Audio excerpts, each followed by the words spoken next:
The cosmos is full beyond measure of elegant truths, of exquisite interrelationships, of the awesome machinery of nature. The surface of the earth is the shore of the cosmic ocean. On this shore, we've learned most of what we know. Recently, we've waded a little way out, maybe ankle deep, and the water seems inviting. Some part of our being knows this is where we came from. We long to return, and we can, because the cosmos is also within us. We're made of star stuff. We are a way for the cosmos to know itself. Carl Sagan. Thank you ever so much, Robert. Welcome, everyone, to Gems from the Wisdom Traditions that sometimes comes out in a different version, which it is today, Gems from the Movement Traditions. And today our topic lends itself very well to coming from one of the movement traditions. The topic here at Still and Moving Center in our almanac is the ocean, Ka Moana. And thinking about this topic for me brought to mind the many, many conversations that my husband Cliff and I have had about the ocean with all of his direct experiences upon it, either within a boat or, in the case we're going to talk about now, an outrigger paddling canoe. And his experiences go back probably into about 2003, 2004, early on when he and I moved here to Hawaii. He undertook, well, he was really inspired by a paddler named Nappy Napoleon, about whom you could watch a 30-minute movie that we sent you in the invitation called I Just Love to Paddle. Cliff helped to organize with him and several other Hawaiian watermen a 9-channel crossing of the 9 major channels between the Hawaiian Islands, which they did in 6 or 7 days. It was quite a feat. And he has, studied under, paddled with some of the foremost paddlers in the islands. And he has had some pretty remarkable experiences. As someone who has also studied philosophy and in many formats, including from the context of theosophy, which has a book called The Ocean of Theosophy, talking about wisdom as something that we can approach as a child, just at that shore level. And then we can go deeper and deeper until the depths are so profound we cannot fathom them.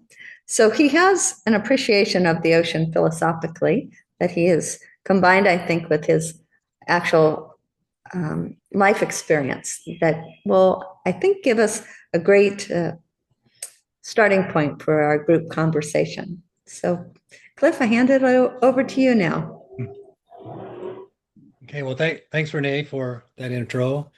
And yeah, Renee asked me to give this little presentation on the ocean in regards to canoe paddling, and it was kind of hard to resist because I really enjoy that activity so much. So I'm hoping I'll be able to share some of that enthusiasm for paddling with you, and hopefully it's just a fun hour in terms of talking about what we can gain from that particular activity. I thought maybe we'd start, as Renee wants this to be kind of a moving meditation kind of thing, in terms of movement, in terms of the practice of paddling itself. And then from there, I'll just kind of share some of my philosophic ponderings about paddling and its relationship to the ocean and the experience through paddling, the experience of the ocean. So if anybody has like a broom close by, that could be a that could be a paddle for you. I have a broom right here. If you could grab a broom, that would be good, but you can also have a virtual paddle. That's just as good. A virtual paddle is just as good. So I'm going to try and teach you how to do an outrigger uh, canoe paddling stroke with the paddle. But paddling, I just might start by saying that paddling outrigger canoes is something very much a part of Hawaiian culture. I mean, the Hawaiians came to Hawaii and became called Hawaiians from other places in Polynesia on really large double-hulled voyaging canoes. So paddling has been a part of Hawaiian culture from the very beginning, along with hula. And of course, Robert knows that surfing was started too here in Hawaii. The Hawaiians, they enjoyed life and had a lot of and did a lot of fun things here in Hawaii.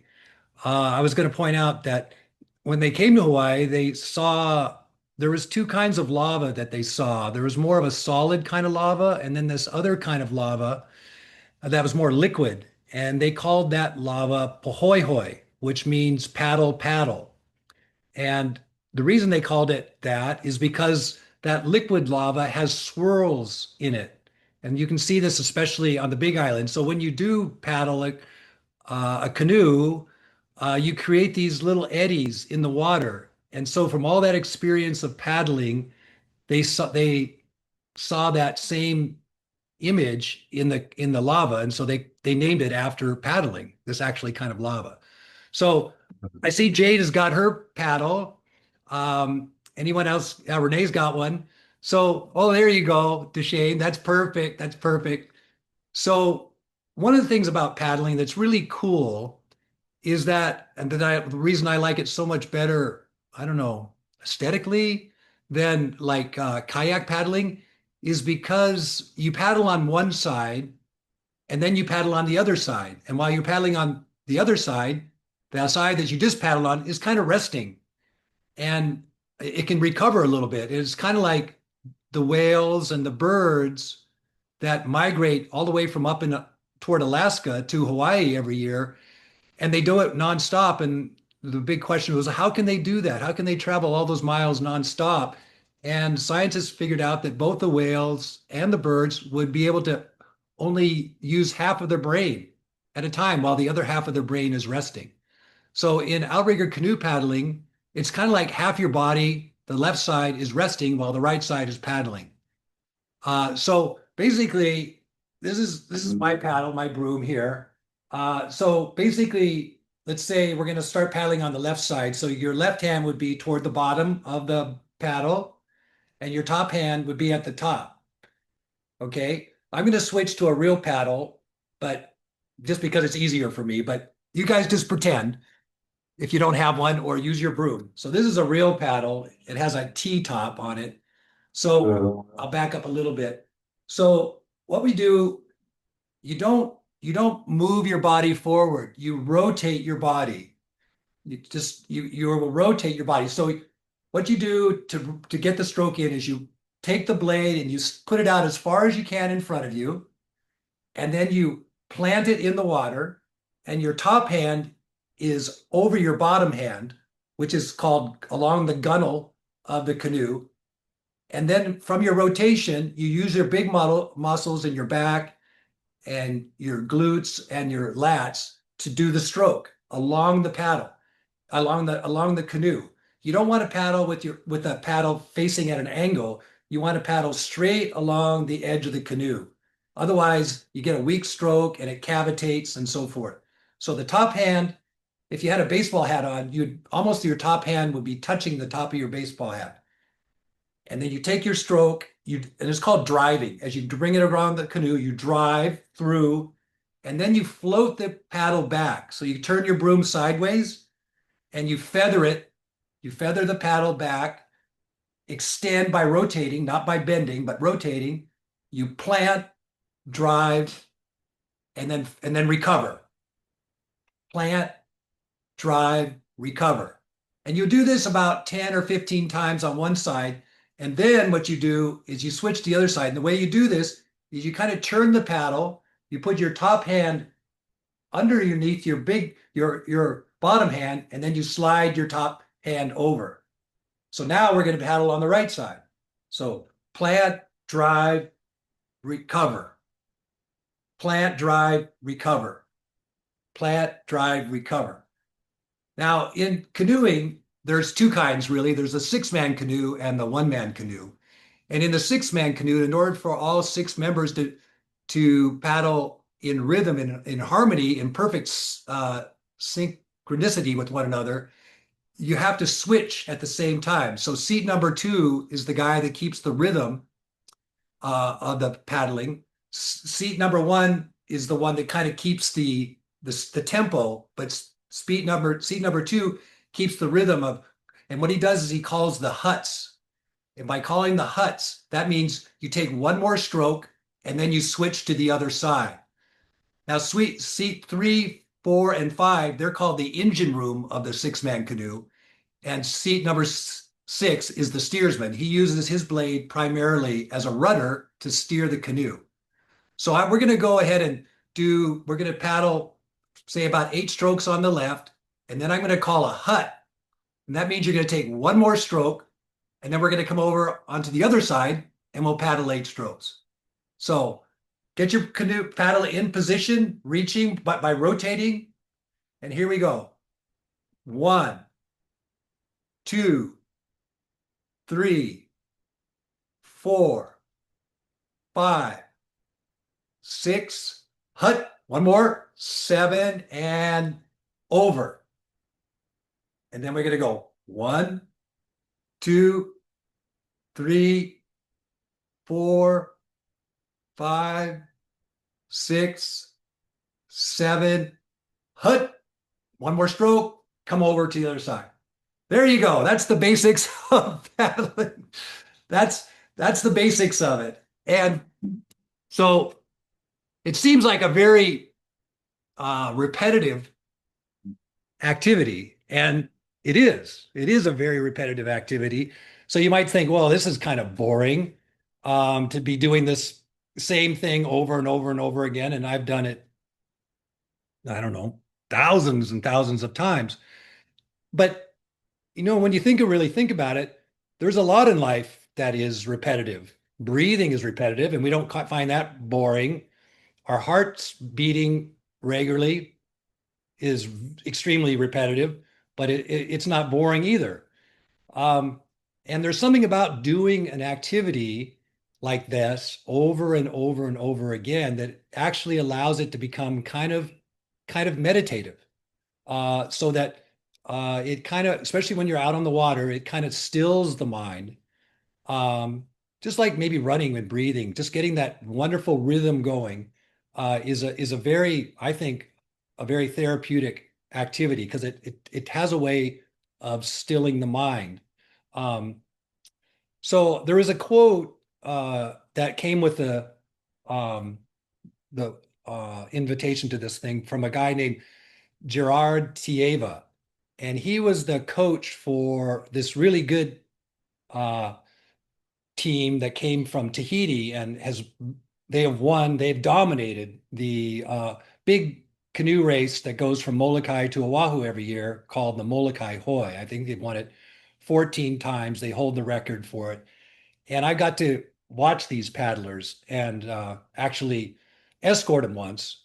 And one of the things that Gerard said that has always stuck with me is that he doesn't want the paddlers to tap into their own energy when they paddle.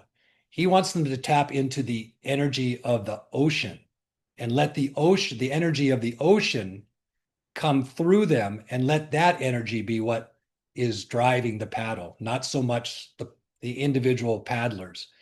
And the way he describes this is, he says, and the way you do it in a six-man canoe, a little more than in a one-man, is you have, when you're paddling, the side that you're on, you're also the foot on the, say on the left side, in this case, is also forward. So you kind of drive off of that foot. And what Gerard is saying is he wants you to feel through the canoe to the ocean and tap into that energy of the ocean and let that come through one's body. And then at the moment of planting the paddle, like we just did, that energy that has come out of the ocean explodes back into the ocean. It's kind of like the paddler is like a filament in a light bulb. That's all the paddler is. And all the energy is impersonal outside of oneself. And the Tahitians, you can see how in tune they are with one another and with the ocean, that they can do all these subtle little adjustments by feeling the ocean, when to put more pressure on the blade, when to rest. You're still paddling, but you're changing your tempo, or you're changing the power of the drive. And then when you need to pick it up to stay with the ocean. They have an incredible united sense of how to work with the ocean. And one of my favorite sayings has been, as a paddler, is kind of silly maybe, is the faster you go, the faster you go. And why I say that to myself is, the faster you go, the more the ocean helps you. The more the ocean is contributing and supporting and making you go even faster. The slower you go, and this is in an ocean where the water is moving. The slower you go, the more it's a slog. But the faster you go, all of a sudden you feel like the ocean is lifting you and taking you with it, which is incredibly fun and exciting. So in Hawaii, they speak about this energy as mana. That's the Hawaiian term for energy. And the Hawaiians also feel that that there's a lot of mana in the human being, in the bone structure of a human being. And so they named the channel where a lot of these canoe races are, which is between Molokai and Oahu, as the Kaiwi channel, the channel of the bones, not because necessarily it's a scary channel. It is kind of, but mainly because the bones have this energy, and that the channel between Molokai and Oahu has a lot of mana, a lot of energy in it. And of course, Jade, you and Deshawn, I think that this idea of mana is very much connected with the idea of chi in qigong, right? We're talking about kind of the same kind of thing. So for me, switching from more how to paddle, or what are the practice of paddling, into the kind of my philosophical ponderings about while I paddle, is for me paddling, especially because we live right here on this bay in Hawaii called Kaneohe Bay, and I go out in the evenings when the sun is going down, and it's just an amazing place out here. Paddling has kind of become a portal into a world of wonderment, a world of mystery, and a magical world. Usually when I get home, Renee will come out, bring a drink to me, and she'll say, well, did you see any creatures today? What did you see out there? And I'll say, yeah, I saw turtles, or I saw a shark, or a dolphins or something. I'll say something like that. But the thing that I don't really talk about too much with her is my main experience is, or my main thing that I reflect on, is the sun and the ocean, and the connection between the sun and the ocean. Because really, when you think about it, the sun is 2/3 hydrogen, and water is 2/3 hydrogen, basically. So it's almost like the water, or the ocean, is like liquid sunlight. So I love to think about that when I'm out on the water, I'm traveling on, packages or packets of liquid sunlight, and that is full of this mana, full of this energy. And basically, when you think of Einstein's theory of, or his formula, E equals mc squared, he's actually saying that energy and mass are convertible. Mass contains energy, and can be converted to energy, and likewise energy can turn into into matter.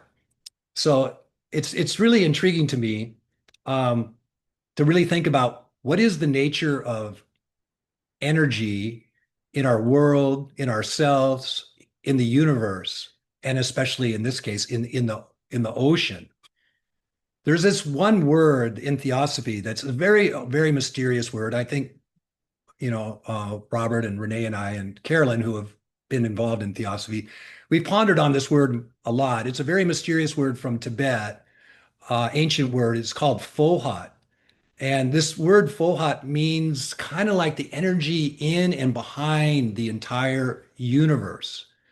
And there's this one woman, philosopher and activist in France. Her name was Simone Weil, and she said that there's two forces in the whole universe.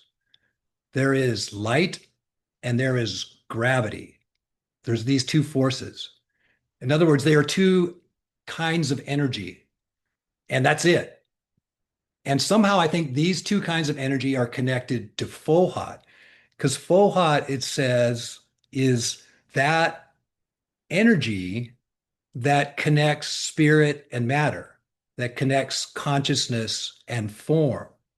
So I was thinking about that as I was paddling the other night. Last night, I think I went, no, the night before last. I went golfing yesterday, but the night before that, as I was paddling, I was thinking, what is this? How can light and gravity be two sides of the same energy?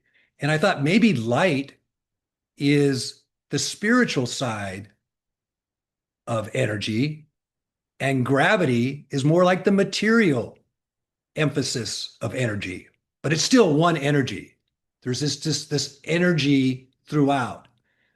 So, anyways, those are some of my ponderings as I was paddling. Um, but I think what paddling is to me, as hula is to Mary and Malia and Renee, who takes hula, and others, as well as qigong is probably to Jade and Deshawn, as well as surfing is to Robert, is a way to get, and also David Sanders. I don't see him, but I know he's there. Yoga is to David Sanders, is a way for us to get closer to nature, or to unify or harmonize or unify ourselves with nature. That's the wonderful experience that one can have through these activities that are done in nature, or replicate movements in nature, because a lot of hula has to do with symbolizing various aspects of nature, right, Renee? And so I think that's, for me, what paddling is. The coolest thing about it is it's this doorway or this gateway or this portal into an experience of being participant with and united with nature. And so those are the thoughts I wanted to share. Oh, wonderful. And thank you so much for taking us through that physical experience ourselves. It's fun to, touch into that, actually, the shape of the movement that you are making. One of the things that has fascinated me in your many descriptions of paddling experiences was your telling me about your Hawaiian coach, Kamoa Kalama, and what he could sense through his paddle.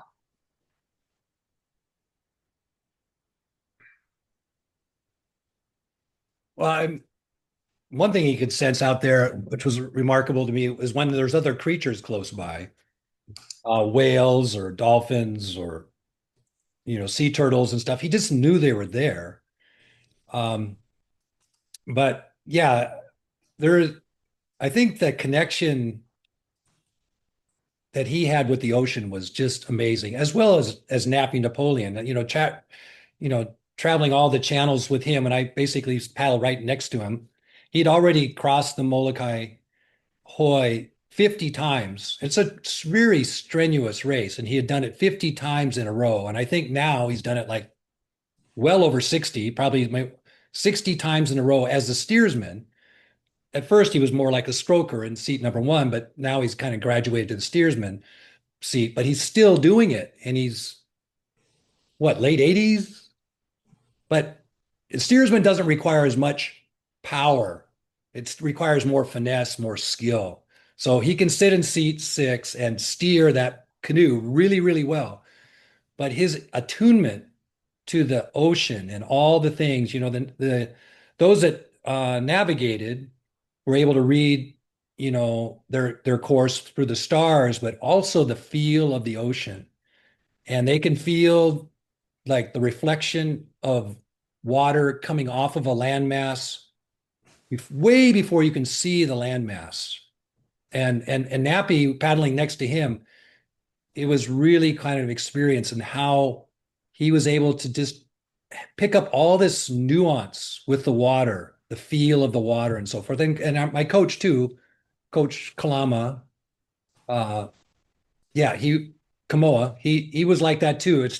And you probably know this too, Robert, people that have an incredibly tight, intuitive sense of in surfing and the waves and so forth. It's kind of that same thing that through all this deep experience, they really do become one with the ocean.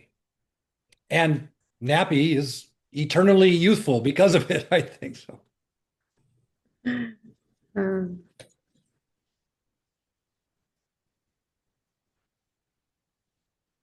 so we'd love to hear other people's thoughts about the ocean and maybe in connection through some other movement format, or you may have your own way of connecting with the ocean that has given you some insight about something that covers, we hear, something like 3/4 of the earth, and which has something of a similar constitution as the blood that runs in our veins.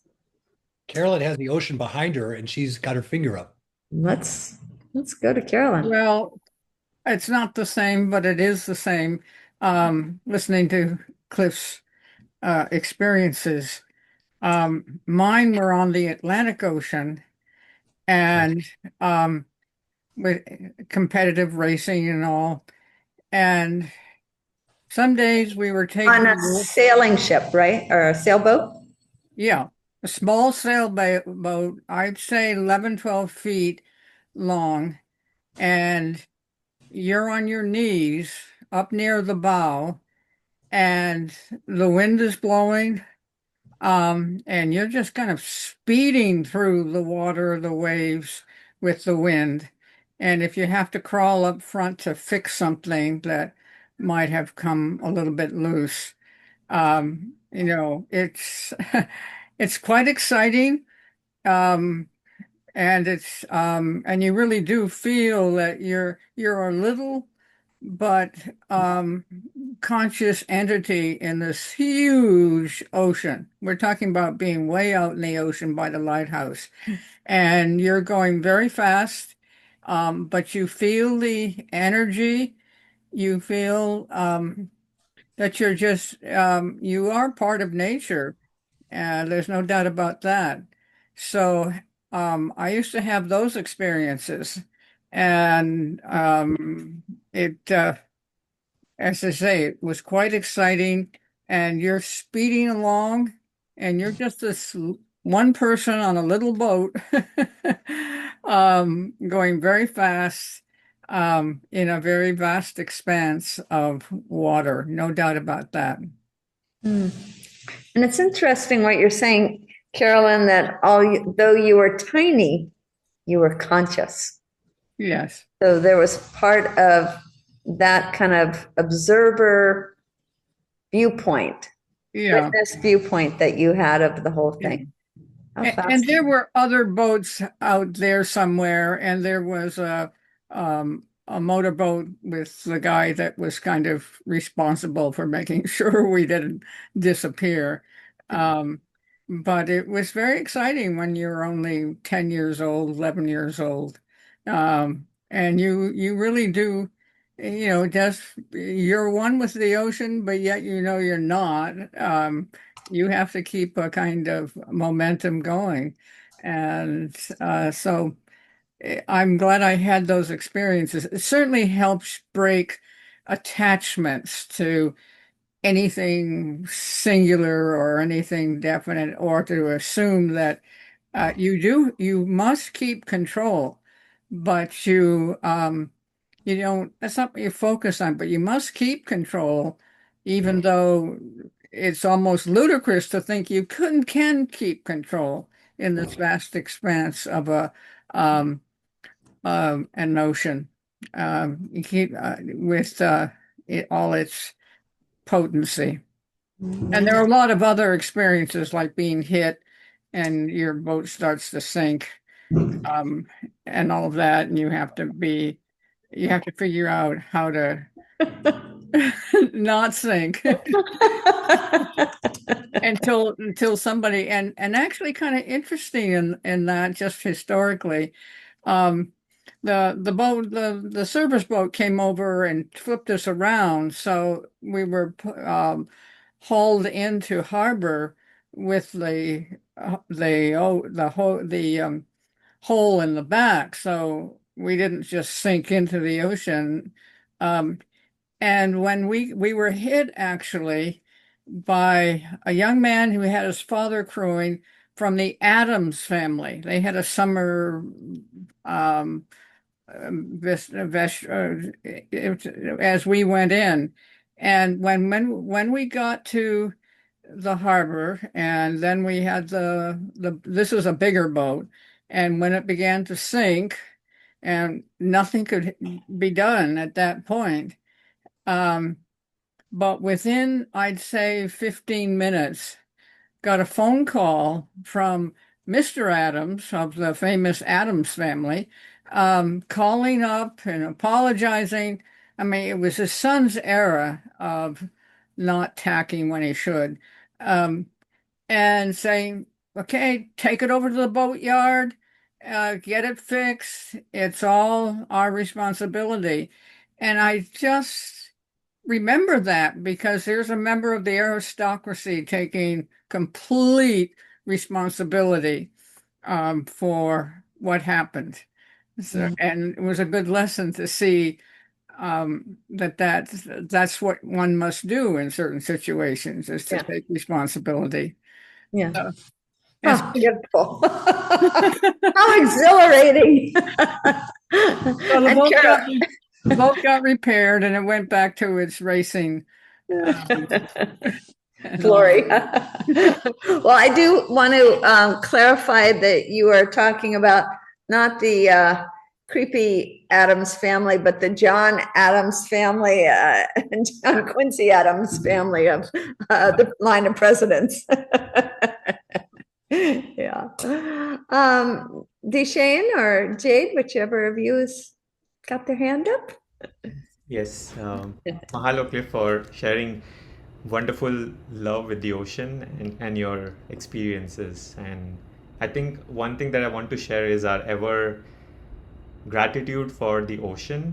I feel both me and Jade have been such a great appreciator of ocean, and it's because of the ocean how we are being ocean invited us to Hawaii in some ways, and we have this energy that will always be very grateful for it, and we always take opportunity to align with the ocean. And I loved how Cliff said about attunement. For us, I feel it's a maybe 3 or 4 step process in our own head, which is intention, align, and harmonize.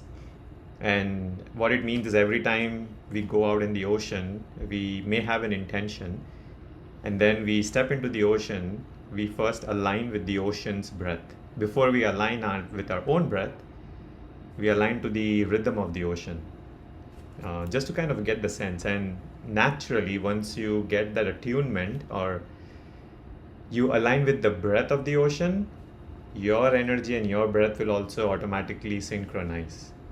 And eventually, as we move through the ocean, you get a sense of what is ocean trying to teach you today? Where do you want to head out? In which direction you will want to go, sail or paddle for your intention. It might be to see a turtle, it might be to see a monk seal, or it might be just to be happy. And every time we step into the ocean, it teaches us a lesson about our own self. And because ocean always reflects your energy, whether you go strong or soft, it reflects back the same energy to you. And I'll share one personal experience from both sides. I had the privilege of going and paddling and going to the depth of the ocean in different parts of the world. I've done scuba diving, I've done also deep underwater experiences with many different animals, and also I've done paddling on the wave on the surface of the ocean. They both are completely different experiences. But one thing that is very common is how you align your breath, because as you go to the depth of the ocean, you have to be in a very strong self-control about your thoughts and your breath. Because if your breath starts out of control, you're going to panic inside the ocean. But the more calm and your breath is in alignment, you will be able to go to the very bottom of the ocean. And the ocean will reveal its beauty to you if that connection stays stable and strong. On the surface, it is other way around. You have the luxury to catch the waves and get your breath move in fast and strong, thrilling and those exciting emotions. Or you may choose to be on low moving surface oceans where you feel that peace and love as well. And one thing that I've came to observation is ocean is somewhere a bridge between the sun and the moon, because the sun is like the yang energy, which is giving. The moon is more of a receiving and reflecting energy, and water is somewhere in the between, which is the flowing energy. When the sun rises in the morning, you will see giant waves leaping out, expressing itself. But with the moon, the depth of the ocean, either it will increase up or it will flow down. So it kind of encompasses both the energy in some ways. So that's one small observation I wanted to share. No. Oh, wonderful. Wow. Let's just keep going. Robert Moore. Yeah. The breathing in the ocean, when the ocean gets stormy, lends you surprise, then it's hard to, then you really have to control your breath. And I was wondering, like I have a tremendous amount of respect for the ocean because it's tremendously powerful and you can't fight it. I don't know if you think you can, Cliff, but I've never known that you could win by fighting the ocean. You have to go with it. And you have to, like when it's stormy, and I'm wondering how you deal with that, you have to figure out ways to work with the energy of the ocean. So how does that work out with paddling? Yeah, well, that's a great question, Robert. And that's, yeah, you have to find a way to work with the ocean, or the ocean will expose your weaknesses and do you damage.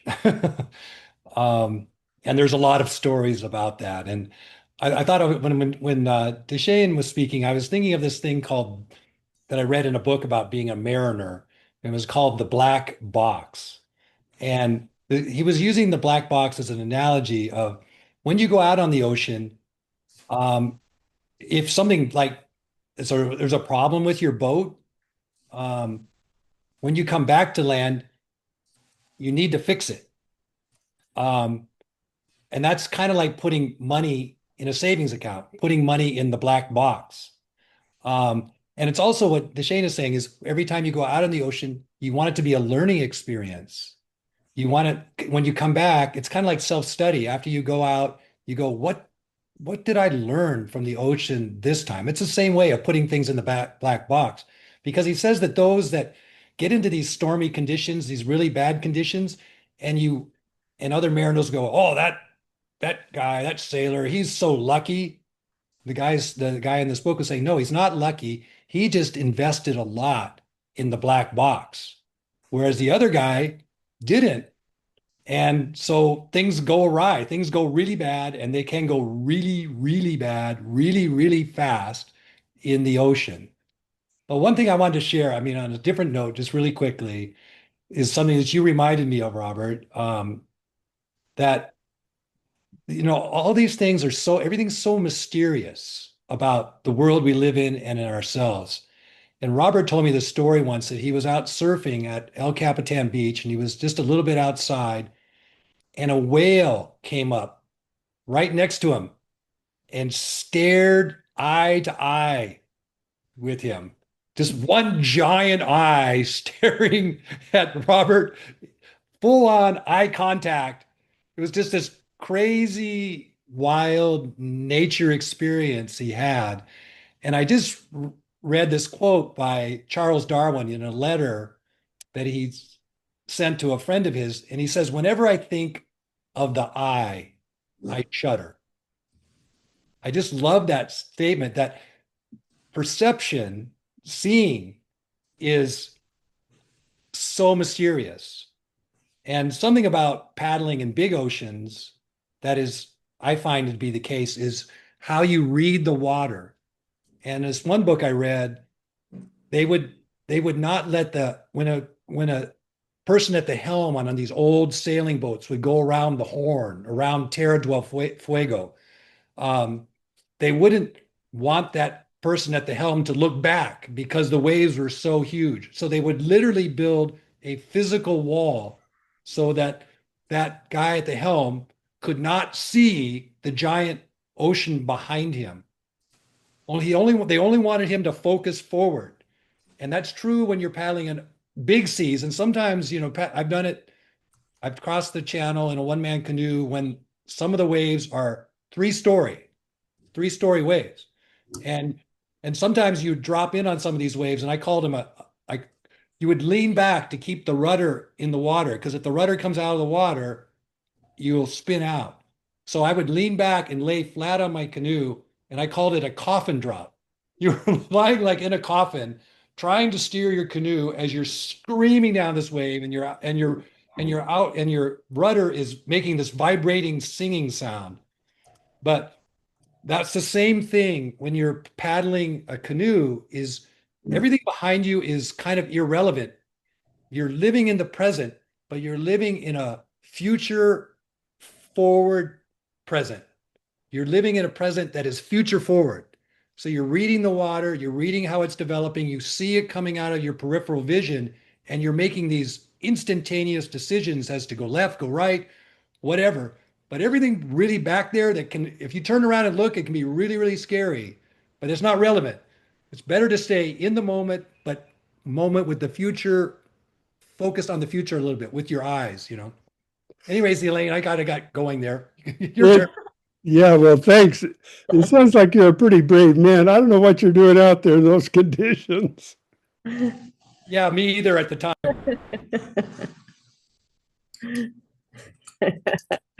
Elaine, let's hear from you. Also, mahalo for all of the wonderful observations. Just so much to take and think about as I go into the evening here.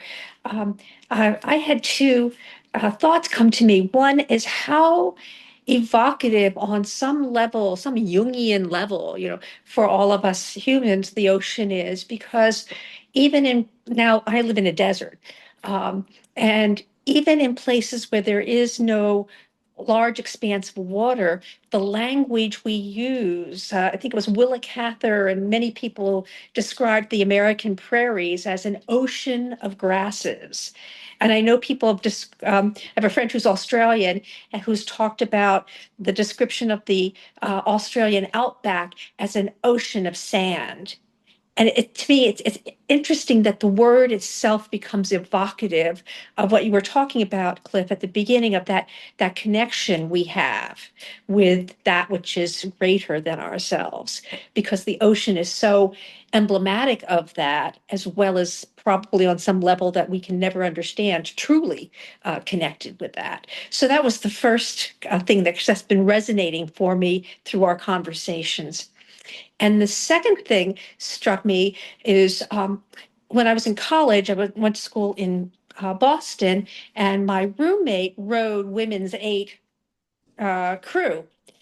And rowing and paddling seems so different because structurally, I mean, they're structurally different. It's I never rowed, but I saw her often enough.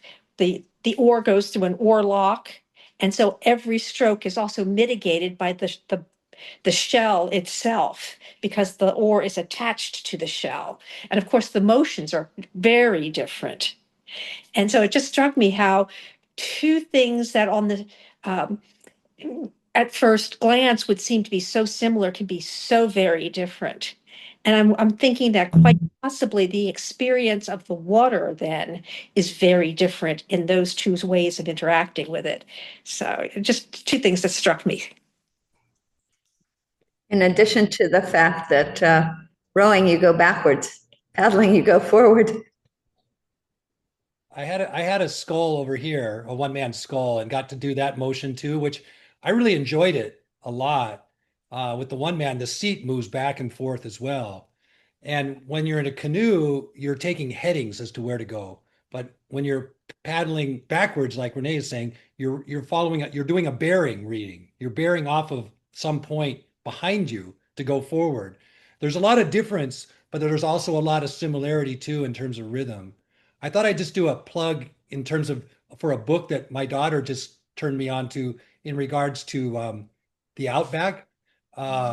It's a wonderful little book called Mutant Message from Down Under.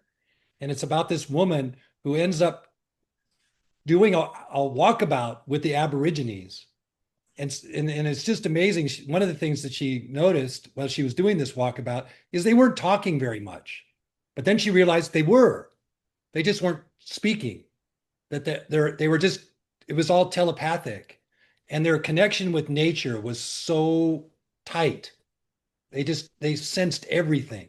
It's something that we've lost in the Western world is our connection with nature. And so I think, the ocean is, and all forms like the desert is such a mysterious place too. And I grew up in the desert in Tucson and spent a lot of time in the desert, you know, catching reptiles and finding pottery and all that stuff. But yeah, the world we live in is just mysterious. And it'd be nice if us people that have been trained to separate, man and nature found ways to reunite with nature as the Aborigines and so many older cultures, the Hawaiians and others have done. Wonderful. I want to give a chance for folks who haven't spoken up to add in here if you'd like. We have a little time left. Sandra. Hello. I'm actually in the desert now in Scottsdale. I was born in Phoenix, so I didn't have a lot of water experience growing up. But when we lived in Atlanta, we lived on a lake, and my favorite thing, I had a paddle boat. So I wasn't paddling with my arms. I was like the Flintstones paddling my paddle boat, and that was mine. It didn't need gas. It didn't get broke. It didn't, we had other boats, but that was my boat. So I would take it out and just, drift and cruise and, face to face with nature, like herons and fish jumping and things like that. It was really, really fun. But my husband and I have been sailors for a long time. We have a sailboat on our lake. And then we bought a sailboat here in Hawaii about 20 years ago, and our sons lived on it, and we visited. And so, we've had many beautiful experiences just sailing and, coming across dolphins and whales and things like that. But for me also, it's just the idea of just sleeping on the water and waking up on a boat. It's, it's something that I guess we've been doing for like 40 years. So that really feels kind of like home to me. It feels very, because it's always moving. It's very subtle, but just being on a boat is very soothing. So being one with the sea on that level is very something that's meant a lot to me in my life. So the ocean sort of as a cradle, at least the boat is a cradle on the ocean. Yeah. Yeah, very beautiful. Thank you. David?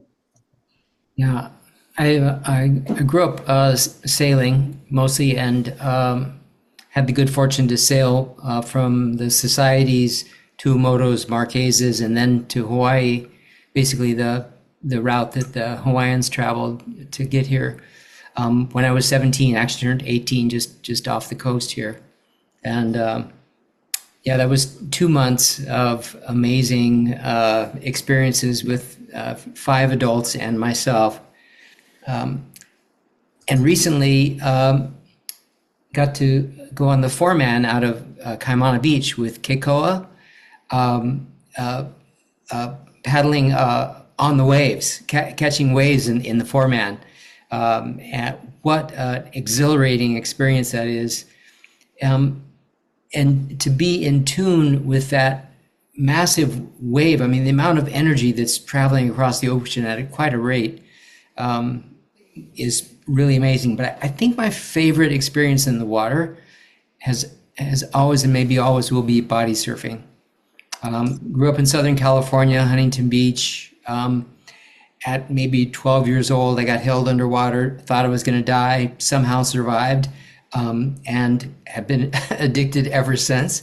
But that sense of becoming one, I mean, I have great respect for surfers. I can't stand up on the thing.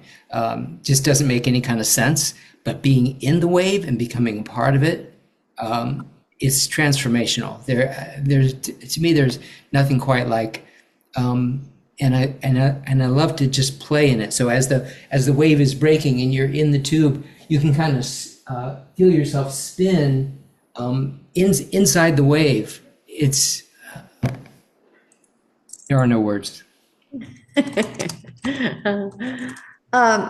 David, as somebody who has studied psychology to the degree that you have, and I do see your hand, Deshane, I wanted to ask if you have any insight you could share as to why we so often hear about the ocean of consciousness, or consciousness compared to the ocean. Why is that? Why is that used as a metaphor? Like one time you talked about to go into meditation, to go beneath our thoughts. And I found myself doing that this morning, and had this experience of being in a vast ocean. What's that about? I think there's probably a number of ways of looking at that, but the one that seems the most obvious to me, particularly for those of you who have scuba dived can attest to this, is you're on the surface of the water. This is consciousness. It's everything you can see, things that you're aware of. But the moment you go under, this is when you're tapping into what it is you don't normally see. So in your meditative state, you're going into the subconscious or the unconscious. And so I think there's a relationship there. But my first thought was, we're 78% water, and so is the surface of the planet. This relationship between the amount of water, and as you said, the salinity of our tears and our blood, same as in the ocean. We are from the ocean. We are of the ocean, part of the ocean. So I think we say there's this sixth sense. I think the sixth sense can probably be divided into a whole bunch. I've heard the number of 32, that there are actually 32 different senses. And so when we have these experiences of, I have no idea how I knew that, but I was there at that right moment, I think that's a much deeper sense that is all what's beneath the surface. We're riding on the top of the ocean, but what's really the real ocean is what's underneath. Those are my thoughts. Thank you. That's very, very helpful. Thank you. Shane. Jade. Thank you. Thank you, Renee and Cliff and everyone for sharing. I just feel your attunement, your respect, your awe and love for the ocean. And it's so wonderful hearing all these different stories of connecting with the ocean. I also feel I am a student of the ocean, and I feel the ocean is a great teacher of mine and everyone, and also a friend. Whenever I'm in the ocean, I never feel afraid. I just feel that I can just learn from it. And what's the thing that connects us all? It's the ocean, it's the nature, it's the ocean of the prairie and the sand, like Elaine says. And wanted to share a quick lesson that I learned from the ocean and the water is we were paddling out in Kauai, and we were paddling, and we paddled for about 40 minutes, and we landed, and we hiked through a forest for about another hour to go to this waterfall out in Kauai. And when we arrived at the waterfall, we're the only ones there, and it's completely quiet. It's just the sound of the waterfall. And I'm just standing in the water, under the waterfall. The Shane is doing qigong in the back. And I just stood there and I felt the wind. I felt wind just coming in full force from all directions and from up to down. And I look around and I was like, where is this wind coming from? There is rock all around me. I'm literally surrounded by a huge cave that goes all the way up, And I asked myself, where is this wind coming from? And from a deep observation inside, I start to chuckle because in that moment, I felt that the water and the nature taught me that water turns into wind. Water turns into mist. It's the same thing. The waterfall that was coming down, it was becoming the wind. And I just chuckled. And then we made our hour hike back to our paddle. And we're paddling back. And I see that the river, the waterfall has become the river, and the river is in full force. And then the next day, as I'm going out and just observing this mountain in the Nepali side, I look up and I see the clouds kissing the mountain tops. And again, I had this moment of chuckle inside. And I was like, oh, the clouds, they kiss the mountaintops and become the rivers.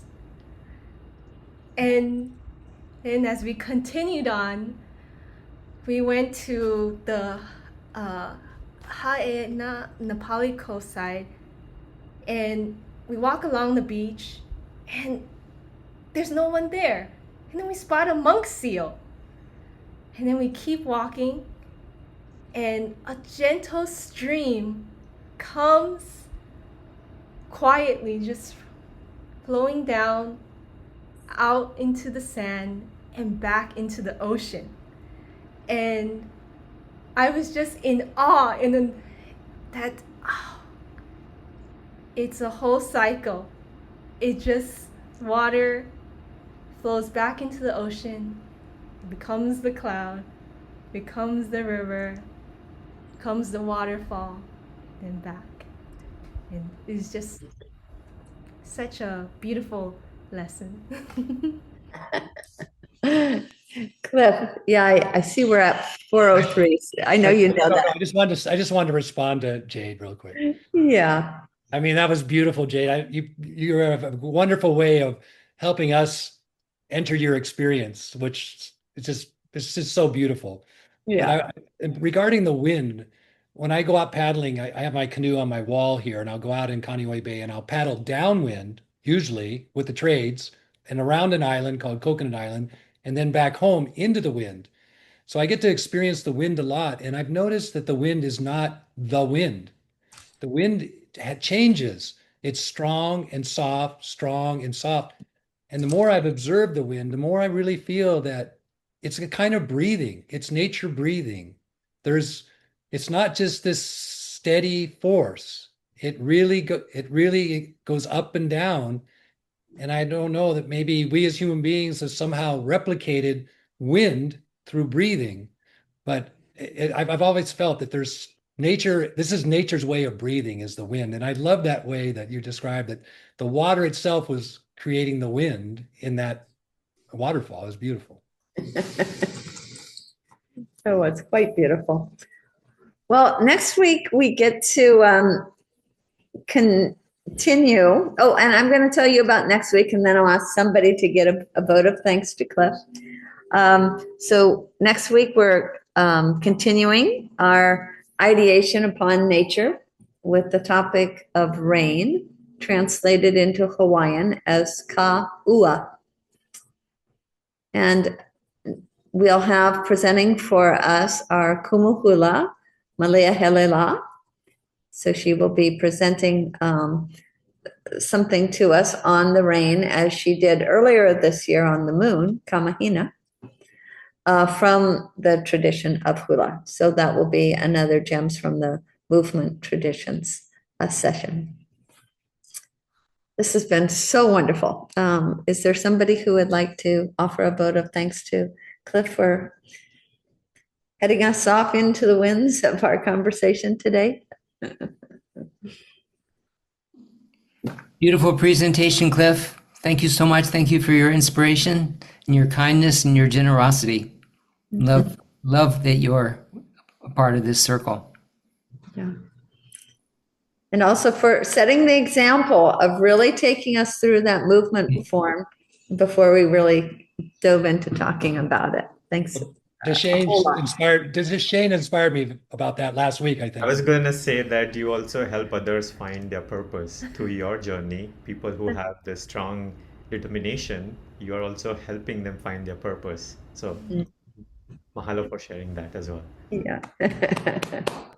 Thank you all so very much. It's wonderful to sharing with each one of you. Aloha. Aloha.